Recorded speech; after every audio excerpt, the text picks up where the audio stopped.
दिनांक 2 मे 2025 रोजी या देशाचे महाराष्ट्राचे अर्थमंत्री तथा उपमुख्यमंत्री अजित पवार यांनी काल 410 हजार कोटी रुपये अनुसूचित जाती जमातीचे लाडक्या बहिणीला वळवले।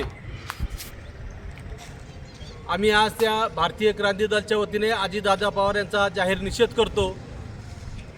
मागे सुद्धा 7,000 कोटी अनुसूचित जाती जमातीचे पैसे त्यांनी लाडक्या बहिणीला आणि अण्णासाहेब पाटील विकास महामंडळाला वळवले होते।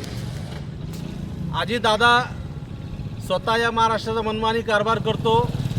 सामाजिक न्याय विभागाचा पैसा कुठल्याही खात्याला वळवतो। अजितदादाला आमचे असे सांगणे आहे की अजितदादाने जर लाडक्या बहिणीला पैसा द्यायचा असेल तर स्वतःचे कारखाने विकावे, नाहीतर संसद विभागामध्ये घोटाळा केला त्याच्यातले जे पैसे उरले असतील ते लाडक्या बहिणीला वळवावे।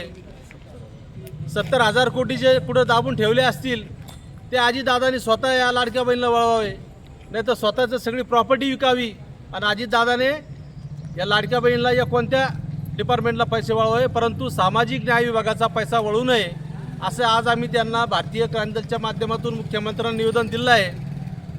अन्यथा पुढच्या वेळेस अजितदादा पवार यांचा आम्ही आंदोलनाच्या माध्यमातून त्यांना कसा इशारा देऊ इच्छितो या पुढच्या आंदोलन आम्ही तुम्हाला सांगू।